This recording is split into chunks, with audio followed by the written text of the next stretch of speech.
कितने बच्चे होने चाहिए, यह कैसे तय करें? क्या आप परमेश्वर के बढ़ने और गुणा करने के नियम को तोड़ते हैं यदि आपके पास केवल 4 या 5 स्वस्थ बच्चे हैं? और क्या आप परमेश्वर की इच्छा को स्वीकार करते हैं और तब तक बच्चे पैदा करते रहते हैं जब तक आप बूढ़े नहीं हो जाते, अंत तक? खैर, जो आदेश परमेश्वर ने आदम को दिया था, फलवान और गुणवान बनो, वह बहुत पहले पूरा हो चुका है। अब आपको उसे पूरा करने की कोशिश करने की जरूरत नहीं है। मैं आपको ये बताऊंगा, आपको ऐसा करने की जरूरत नहीं है। उस हिस्से की चिंता मत करो। उस समय वह एकमात्र जोड़ा था, उसे ऐसा करना पड़ा और उसने वास्तव में इसका पालन किया और उन शुरुआती लोगों ने ऐसा किया। लेकिन यह हमारे लिए नहीं है। हम इससे आगे बढ़ते हैं, पुराने नियम में थोड़ा आगे बढ़ें। आप भजन संहिता 128 पर आते हैं जहां यह कहा गया है, बच्चे परमेश्वर का उपहार हैं, वे अब भी हैं।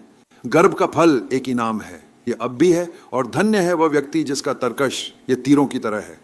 बच्चे तीरों की तरह होते हैं। धन्य है वह व्यक्ति जिसका तरकश उनसे भरा हुआ है। ये सच है, लेकिन तरकश का आकार नहीं बताया गया है, इसलिए मुझे नहीं पता कि उस तरकश में कितने तीर होने चाहिए।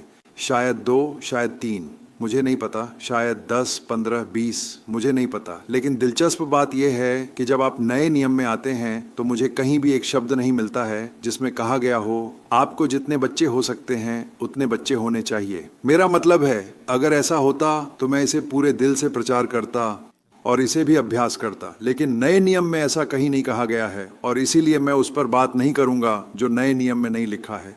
बाइबल शिक्षण में मेरा सिद्धांत रहा है कि जो कुछ नया नियम विशेष रूप से बहुत अधिक जोर देता है, मैं उस पर बहुत अधिक जोर दूंगा। पवित्रता, विनम्रता, दूसरों से प्रेम करना, दूसरों को क्षमा करना, क्रोध पर काबू पाना, गंदे विचारों पर काबू पाना और निष्पक्ष और धर्मी और ईमानदार होना और कर्ज में न होना। ये सभी बातें नए नियम में जोर दी गई हैं, मैं जोर देता हूँ। और जो बातें नए नियम में बहुत कम बोली गई हैं, जैसे कि भाषाओं में बोलना, मैं बहुत कम बोलूँगा।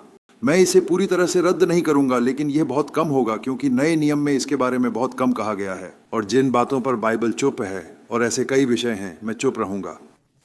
लेकिन जैसे पौलुस ने 1 कुरिन्थियों 7 में कहा, कुंवारियों और विवाह के बारे में उन्होंने कहा, मेरे पास प्रभु की कोई आज्ञा नहीं है, लेकिन उन्होंने कहा मैं अपनी राय देता हूँ, जैसे कि जिसने प्रभु से दया पाई है वह विश्वास योग्य हो। और अंत में वह कहते हैं, मुझे लगता है कि जो मैं कह रहा हूँ उसमें मेरे पास परमेश्वर की आत्मा है। उस व्यक्ति की विनम्रता को देखो, और पवित्र आत्मा इसे शास्त्र में डालता है और कहता है यह परमेश्वर की आत्मा है। इसलिए मैं देखता हूँ कि बच्चों के क्षेत्र में मेरे पास प्रभु की कोई आज्ञा नहीं है, लेकिन मैं अपनी राय दे सकता हूँ। मेरा मानना है कि हमें ये समझना चाहिए कि हम कितने का ख्याल रख सकते हैं। जब आप भारत जैसे देश में रहते हैं जहां इतनी अधिक गरीबी है और हर 1.5 सेकंड में भारत में एक बच्चा पैदा होता है, सिर्फ भारत में हर 1.5 सेकंड में, तो 1 मिनट में आपके पास 40 बच्चे पैदा होते हैं। 1 घंटे में आपके पास 2400 बच्चे होते हैं। तो जब से हमारी सुबह की बैठक शुरू हुई तब तक भारत में 5000 बच्चे पैदा हो चुके हैं। तो अगर आप ऐसे देश में रहते हैं और वहाँ पर्याप्त संसाधन नहीं हैं, और मैं लोगों को भूखा देखता हूँ, मैं गरीब बच्चों को भारत भर में कचरे के डिब्बों में खाना लेते हुए देखता हूँ, तो आप ऐसे लोगों से क्या कहते हैं? जितने बच्चे हो सकते हैं उतने बच्चे पैदा करो। वे उन्हें खिला नहीं सकते, उनमें से कई भूख से मर जाते हैं, उनके पास चिकित्सा संसाधन नहीं है। आपको सब कुछ के लिए भुगतान करना होगा। आपके पास एक देश में पूरी तरह से अलग दृष्टिकोण होगा जहां आपके पास सामाजिक सुरक्षा और खाद्य टिकट हैं। इनमें से कोई भी चीज भारत में मौजूद नहीं है। जहां आपको सब कुछ के लिए भुगतान करना होता है, वहां मुफ्त शिक्षा या मुफ्त इलाज जैसी कोई चीज नहीं है। आप सब कुछ के लिए भुगतान करते हैं। और क्या यह सही है कि आप दुनिया में ऐसे बच्चों को लाएं जिनका आप ख्याल नहीं रख सकते? क्या यह सही है? क्या यह उचित है? ये वे प्रश्न हैं जो मैं खुद से पूछता हूं। और इसलिए मैं कहता हूं, मैं यहाँ किसी और के निर्णय को नियंत्रित करने के लिए नहीं हूं कि उसका परिवार कितना बड़ा होगा। लेकिन मैं कहूँगा कि कई क्षेत्र हैं जहाँ परमेश्वर ने कुछ भी आदेश नहीं दिया है, वहाँ मुझे अपनी सामान्य समझ का उपयोग करना चाहिए। सामान्य समझ शैतान का उपहार नहीं है। सामान्य समझ वह है जो परमेश्वर ने हमें दी है। कई क्षेत्र हैं जिनके बारे में बाइबल कुछ नहीं कहती। हम अपनी सामान्य समझ का उपयोग करते हैं। आप अपनी सामान्य समझ का उपयोग करते हैं कि आपके घर में कितनी कारें होनी चाहिए। शायद आपको और आपकी पत्नी को घूमने के लिए एक की ज़रूरत है। भारत में लोग एक भी नहीं खरीद सकते, वे मोटर बाइक का उपयोग करते हैं। यह सामान्य समझ है। मैं कितना खर्च कर सकता हूँ? जहाँ गैस की कीमत इतनी अधिक है, वे कार खरीदने का खर्च नहीं उठा सकते। आप क्या करते हैं? आप अपनी सामान्य समझ का उपयोग करते हैं। आप यह नहीं कहते, खैर वे उस देश में ऐसा करते हैं तो क्या? तो कई क्षेत्र हैं जहां बाइबल ने कुछ नहीं कहा है। हमें अपनी सामान्य समझ का उपयोग करना चाहिए, इसमें कुछ भी गलत नहीं है। सामान्य समझ परमेश्वर का उपहार है, और इसलिए आपके पास कितने बच्चे हैं यह भी उसी तरह है।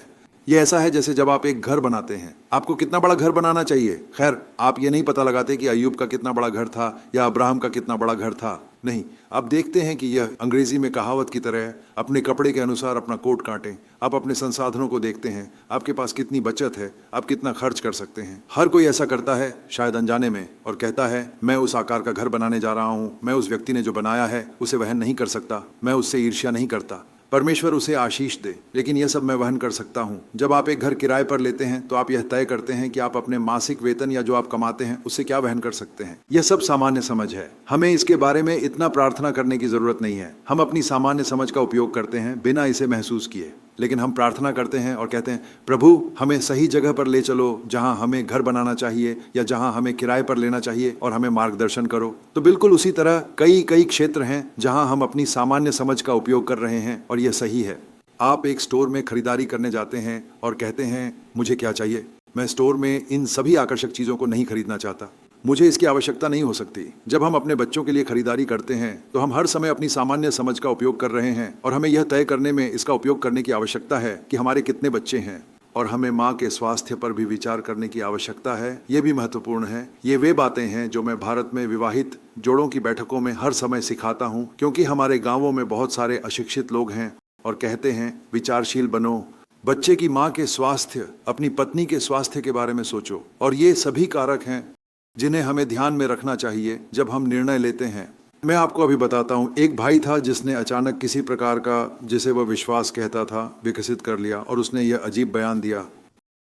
उसने वास्तव में मुझसे कहा, भाई उसके पहले से ही 3 या 4 बच्चे थे, और उसने कहा मैं अपने सिर के बालों की तरह बच्चे चाहता हूँ, क्योंकि परमेश्वर ने मेरे सिर के बालों को गिना है और उसने बच्चों को भी गिना है। मैंने कहा रुको, तुम्हें अपने सिर के बालों की संख्या के बराबर बच्चे पैदा करने का निर्णय लेने से पहले अपनी पत्नी से सलाह लेनी चाहिए। खैर, उसने मेरी बात सुनी और उसके केवल एक और बच्चा हुआ। परमेश्वर का धन्यवाद। नहीं, यह एक संयुक्त निर्णय होना चाहिए, क्योंकि आप अकेले ही निर्णय नहीं ले सकते और आगे बढ़ सकते हैं। ये हमारे चर्चों में से एक अच्छे भाई हैं